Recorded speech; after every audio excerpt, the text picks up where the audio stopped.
Very good morning, everyone. This is your class for business study, and in this class, we are going to continue our unit number 2. And the next topic we are going to study is the registration of partnership. The registration process of partnership. All right. So basically, when talking about registration of a partnership, we know that registration of a partnership firm is not compulsory. It is not compulsion that you have to register your partnership firm. Rather, it is optional. It is optional to register your partnership firm or not. That depends on you. Alright. But yes, it is advisable to get your partnership firm registered. It is advised to get your partnership firm registered. Alright. So why is it advised? Because many number of benefits are there. Many number of benefits are there once you get your partnership firm registered. That's why it is advised to get your partnership firm registered. Now the question arises, when you will register your firm? What is the time when you will register your firm? Is it in the beginning, when at the time of formation? Can you register your firm on the time of formation, or any time when the firm is continuing? So basically you can register at any time, whether on the date of formation or any time elsewhere. If you want to register it in the mid of the business, that is you have passed 4 to 5 years running the business, and then you want to register the business, yes, you can do it anytime. There is no restriction. Now what are the requirements? What are the basic requirements that you need to get registered? So the things that are required are information basically. And what are the information? The name as well as address. Of whom? Of the firm as well as of the partners. The name and address of the firm as well as the name and address of the partner is required to get the firm registered. Along with that, date of formation of the firm plus duration of the firm. Duration means for how long you have entered into the partnership firm, if any. If any means if you have set the duration. In some business, we haven't set the duration. We are going to run that business for a longer duration. We haven't decided that how many years or how many months we are going to run this business. So in that case, there will be no duration. Only date will be mentioned there. All right. So here were the information that is basically required. And if the registrar wants some another information also, then you have to give that information also to the registrar of the firm. All right, you have to satisfy that you have given him all the conditions, all the things that are required for getting your firm registered. Now what is the procedure of getting one registered? Yes, so here we have some example or in story that how we get registered. So here are some partners who want to get themselves registered. For that, what they need some basic documents, and that document will contain all the terms and conditions of the partnership firm. Basically, this document will be the partnership deed. This document will be the partnership deed. By taking this document, they will go to the registrar office. After getting to the registrar office, they will give their document to the registrar, and the registrar will verify the documents. After verification, if he is satisfied, then he will enter the name of the firm in the register. If not satisfied, if not, then what? Then they have to maintain or remake their documents so that they can get themselves satisfied. This is the simple or basic process of registration, that partners along with the document will go to registrar office and they will get their document verified. If the registrar is satisfied, then the registrar will enter the name in the firm. Otherwise, you have to make your documents once again. So this was the basic procedure of the partnership firm. Now what will happen if you haven't registered your partnership firm? That is the effects of non-registration. So what are the basic effects of non-registration? The first one will be firm cannot sue other parties or third party.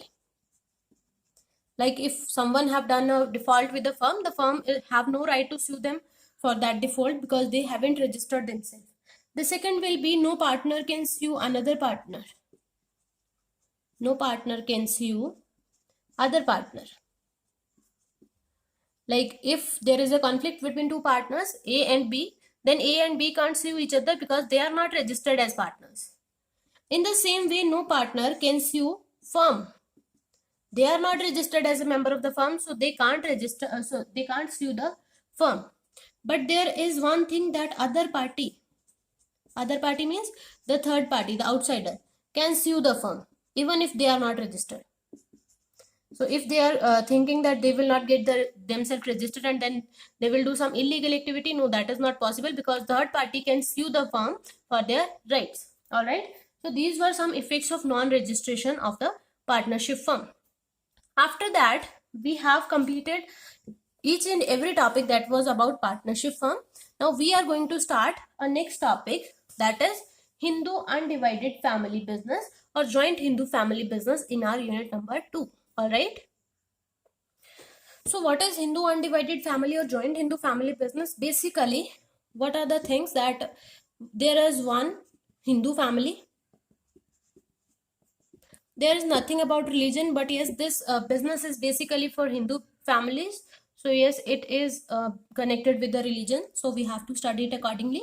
One Hindu family, and that must be undivided. Undivided means joint family. All right. They must have a joint family. The third thing, they must have some ancestral property. They must have some ancestral property. Okay.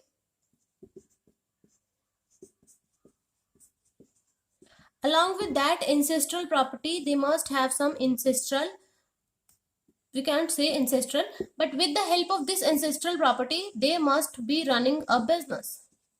If they are running a business, why being a family and they are joint family, living in one house, living as one family and having ancestral property as their business property, then that business will be called as joint Hindu family business or Hindu undivided family business.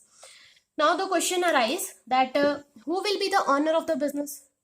Now tell me, who is the owner of the house? Who runs the house? The basic person, we can call that Karta, the head of the family, the main member of the family, the eldest person in the family that runs the whole family, and that too will run the Hindu undivided family business. All right. So he will be the manager and as well as the owner. All right. After that, who will govern the Hindu family business? So there is a Hindu law. There are some Hindu law that govern the joint Hindu family business. JHF that governs the joint Hindu family business. Okay. And how one become a member of this family? How one become a member of this business? Like in partnership, you need consent of all other partners, and there are such conditions. But in joint Hindu family, you get registered as a member by birth. Once the child is born in the family, the child get his rights in the firm. But the birth of son only is considered, not of daughters.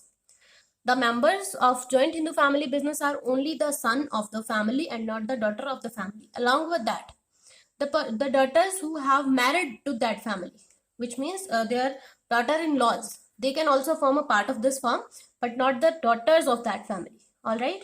So this was the joint Hindu family business. Okay, so here we have two bases of the Hindu undivided family business or joint Hindu family business. The first is coparcenary and the second is common property. So firstly, let us talk about coparcenary. What is the condition here? That we are using the ancestral property only. We are using only ancestral property as the property for the business. We are not involving anything else in the business. And how one will get a right in this property? By birth in the family. This is the simple concept that we have ancestral property. We will get a membership by birth and that ancestral property will be used by business. This is known as coparcenary. The second is common property. Now what does common property means? That we are using ancestral property for business as well as any property created with the help of this property. Help of this property means if we have a building and we have given that building on rent, from that rent we have made another building, so that will also make a common property for the family. Along with that, the property of an individual who treats it as the property of the family, that will also form a part of our common property that can be used for joint Hindu undivided family business. All right. Along with that, there are some schools on the basis of which the Hindu undivided family work. There are 2 schools. Let's discuss them one by one. Yes, so basically we have 2 schools that govern the Hindu undivided family business.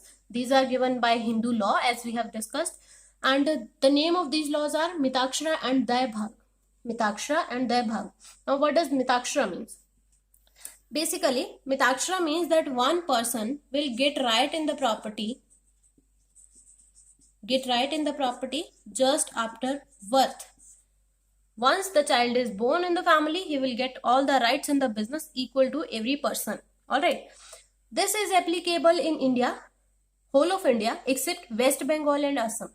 Because in West Bengal and Assam, we have another Hindu law, which is Daibhag. What does Daibhag now means? Now under Daibhag, a child or a person gets right in the property of the family after the death of father. And also in this law, once the death of the father dies, the property will be given to widow mother.